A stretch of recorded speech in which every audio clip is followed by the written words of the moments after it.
전열교환기는 2006년 이후 100세대 이상 아파트엔 설치가 의무화되었고 2020년도에 한 번 더 개정이 되어서 30세대 이상의 아파트나 집합 건물에는 전열교환기를 꼭 설치하도록 법에 명시화되어 있습니다. 본인 집에 설치하는 건데 왜 그렇게까지 하는 거예요? 우리가 보통 집을 지을 때 콘크리트를 사용하잖아요. 네. 콘크리트가 1급 발암물질인 나오기 때문입니다. 와, 이건 진짜 몰랐던 내용이에요. 많은 분들이 좀 모르고 계세요. 그래서 이런 것 때문에 콘크리트 아파트에 살면 일반 주택에 사는 것보다 9년 먼저 죽는다, 이런 책도 있더라고요.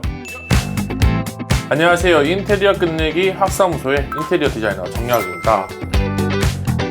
제가 한 며칠 동안 독감에 걸려서 너무 고생을 했는데요. 요즘 날씨도 너무 많이 추워지고 독감도 많이 유행하고 있더라고요. 이럴 때일수록 우리가 집에서 조금 더 신경 써야 할 아이템이 있는데요. 바로 전열교환기입니다. 전열교환기요? 네, 전열교환기. 이 전열교환기가 일반 공기청정기다라고 생각을 하실지 잘 모르겠지만 환기의 아이템으로서 사용이 되고 있거든요. 지금 날씨에 환기를 하려고 하면 이 창문을 열어서 직접적인 환기를 하셔야 되는데 날씨가 춥기 때문에 직접적인 환기를 하기가 어려운 상황입니다. 그리고 요즘 날씨가 미세먼지도 많기 때문에 창문을 열어서 환기시키면 오히려 공기의 질이 더 나빠지는 게 아닐까라는 우려 때문에 환기를 직접적으로 못 시키는 분들도 많이 계시고요. 이런 것들을 해결해 줄 수 있는 인테리어 아이템이 바로 전열교환기입니다. 오늘은 이 전열교환기가 무엇인지, 작동 원리, 왜 꼭 필수적으로 해야 되는지, 그리고 이 전열교환기 설치할 때 도대체 얼마 정도 비용이 소요되는지까지 알려드리도록 하겠습니다. 이 내용 들어가기 전에 한번 보셔야 되는데, PD님, 이 전열교환기가 집에는 무조건 설치돼야 된다는 거 알고 계셨나요? 무조건이었나요? 네, 이게 무조건 설치가 되어야 합니다. 전열교환기는 2006년 이후 100세대 이상 아파트엔 설치가 의무화되었고 2020년도에 한 번 더 개정이 되어서 30세대 이상의 아파트나 집합 건물에는 전열교환기를 꼭 설치하도록 법에 명시화되어 있습니다. 본인 집에 설치하는 건데 왜 그렇게까지 하는 거예요? 우리가 보통 집을 지을 때 콘크리트를 사용하잖아요. 네. 콘크리트가 1급 발암물질인 라돈이 나오기 때문입니다. 라돈이요? 네, 라돈 들어보셨죠? 그건 매트리스에서 나오는 거 아니에요? 그거는 한때 뭐 라돈 침대라고 해서 매스컴에 노출된 적이 있는데, 우리가 살고 있는, 그리고 또 우리가 있는 이 건물 안에서도 이 콘크리트를 통해서 라돈이 방출되고 있습니다. 뉴스 기사를 보게 되면 환경부가 정한 실내 라돈 안전 기준은 148 베크렐인데, 집에 있는 이 안방과 거실에서 측정했을 때 나오는 라돈의 수치는 1600 베크렐 정도 나온다고 합니다. 환경부에서 정한 안전 기준치에 비교하면 일반 아파트에는 11배 이상의 라돈이 검출되고 있다는 것이죠. 그렇기 때문에 법적으로 전열교환기를 의무적으로 설치하게끔 해서 집을 환기시킬 수 있게끔 만들어 놓은 것입니다. 와, 이건 진짜 몰랐던 내용이네요. 많은 분들이 좀 모르고 계세요. 그럼 라돈은 콘크리트에서 끊임없이 계속 나오는 거예요? 그건 아니에요. 라돈이 신축 건물에는 좀 많이 나오는 편이고요. 점차 시간이 지날수록 발생되는 양이 사실 줄기도 하고요. 그리고 이 라돈이 콘크리트에서만 나오는 것도 아니고 우리 일반적으로 알고 있는 이 땅에서도 이런 방사능 물질이 어느 정도는 나오고 있습니다. 대신 안전기준치보다는 높진 않지만요. 그래서 이런 콘크리트 건물에는 방사능 물질이 나온다라고 보면 좀 더 이해하기 쉬울 것입니다. 사실 저는 1년 24시간 내내 이 전열교환기를 사용하고 있습니다. 전기세가 많이 나오는 거 아니에요? 그것도 조금 고객님들이 많이 물어보세요. 이 전열교환기 사용하면 너무 전기세가 많이 나오는 거 아닌가, 에어컨처럼 라고 생각을 하시는데, 우리가 보통 집에서 TV 보잖아요. 가정용 TV보다 전기 소모량이 좀 더 작습니다. 신기하죠? 네. 그래서 저는 보통 뭐 선풍기 튼다라고 생각하고 계속 틀고 있어요. 네. 그래서 이런 것 때문에 콘크리트 아파트에 살면 일반 주택에 사는 것보다 9년 먼저 죽는다, 이런 책도 있더라고요. 너무 충격적이네요. 충격적이죠. 이제 전열교환기 원리에 대해서 좀 더 알아볼 건데요. 그냥 뭐 외부에 있는 공기를 내부로 유입시켜주고 내부에 있는 공기를 외부로 배출시켜준다라는 기본적인 개념을 가지고 있는데, 여기서 중요한 부분은 바로 전열교환 소자입니다. 이 전열교환 소자가 내부의 온도와 외부의 온도를 좀 비슷하게 맞춰주는 역할을 하고 있고요. 그리고 이 전열교환기 안에 공기청정의 기능을 가지고 있는 제품들도 출시되고 있는데요. 헤파 필터가 장착되어 있다면 공기청정의 기능도 하고 있는 전열 교환기라고 생각하시면 좋습니다. 그럼 헤파 필터가 있는 전열 교환기가 설치되어 있으면 공기청정기를 따로 구입하지 않아도 되는 건가요? 이제 공기청정기랑 전열 교환기 좀 다르게 생각해야 돼요. 공기청정기는 공기를 순환시키는 건 아닙니다. 내부에 있는 공기를 필터를 통해서 걸러주는 역할을 하게 되는 거고요. 전열 교환기는 외부에 있는 공기를 우리 집 안의 공기와 환기를 시켜주는 개념이기 때문에 전열 교환기 안에 공기청정기 기능이 들어가 있다면 그것만 사용하셔도 좋지만 우리가 기본적으로 집에 사용하고 있는 공기청정기도 같이 사용해주면 더 좋겠죠. 두 개 다 같이 하는 거 좀 더 좋다 생각하고 저도 연구 자료 봤는데 공기청정기만 가동하는 것보다 전열 교환기와 같이 가동하는 게 좀 더 유해물질 배출 속도도 빠르고 좀 더 효과적으로 사용할 수 있다라고 나와 있더라고요.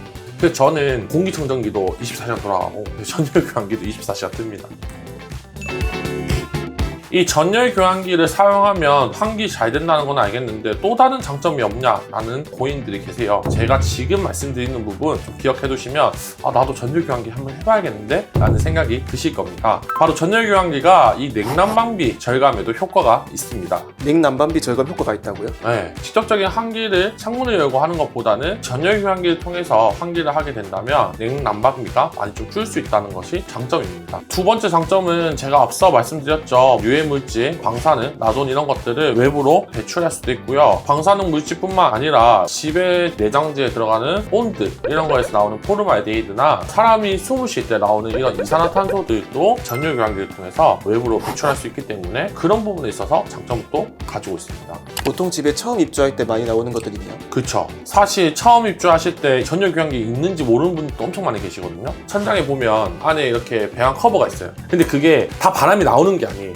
거실에 보통 구멍이 한 2개 내지 3개 정도 있거든요. 1개, 2개 정도는 나오는 바람이고 또 1개는 배기예요. 바람이 빠져나가는 게 있을 거잖아요. 그래서 그게 딱 만져보면 바람이 나오는지 안 그러면 바람이 이렇게 흡입되는지 알 수가 있어요. 그래서 거기에 있는 커버를 또 좀 잘 닦아서 가동하시는 게 정말 중요합니다. 세 번째 장점은 호흡기 질환으로부터도 좀 더 멀어질 수 있습니다. 사실 호흡기 질병이 실내의 바이러스 농도를 통해서 우리가 보통 전염이 되거나 이렇게 되잖아요. 이런 전열 교환기 사용하면 질병 예방이 가능한 장점도 있습니다. 전열 교환기의 단점은 없나요? 단점도 있죠. 제가 좀 꼽아보자면 전열 교환기 보통 실외기실에 기계가 있고 각 방마다는 아까 배기와 급기 말씀드렸죠. 바람 나오는 거 있고 들어간 거 있다고. 사실 배관 그 커버를 청소해줄 일은 거의 없어요. 왜냐하면 오래 한 5년 6년 쓰다 보면 청소해주는 게 맞겠죠. 아무래도 그 시스템 에어컨처럼 똑같이 생각하시면 되는데 전열 교환기가 전열 교환 소자가 들어가기 때문에 이런 것들은 소모품이에요. 미세먼지 필터가 있거든요. 그런 것들은 보통 한 6개월마다 정도 갈아주시는 것을 추천드리고요. 열 교환 소자는 2년에서 3년 정도에 한 번씩 갈아주는 것을 추천드립니다. 이렇게 좀 공기청정기처럼 주기적으로 유지 관리해줘야 되는 게 좀 단점이긴 하죠. 두 번째 단점은 초기 설치 비용이 높다라고 보면 좋을 것 같습니다. 얼마예요? 얼마냐고요? 보통 전열 교환기랑 설치 비용까지 다 하시면 30평대 기준으로 300만 원 후반대에서 400만 원대 정도 합니다. 너무 비싼데 그냥 100만 원짜리 공기청정기 하나 사는 게 낫겠는데요? 뭐 그렇게 생각하시면 어쩔 수 없겠지만 근데 이제 공기청정기에선 할 수 없는 일을 환기 시스템이 할 수 있는 것이기 때문에 이 부분은 확실하게 알아두셔야 합니다. 그리고 마지막 단점이 한 가지 더 있는데요. 바로 입주 후에는 추가로 설치가 불가합니다. 앞서 시스템 에어컨 편에서 말씀드렸는데 이 시스템 에어컨도 사실 입주 후에 하기에는 조금 어려운 부분이 있거든요. 전열 교환기도 이 시스템 에어컨처럼 거의 똑같은 방식으로 시공이 되기 때문에 입주 후에는 조금 어려운 부분이 있다고 보면 좋을 것 같습니다.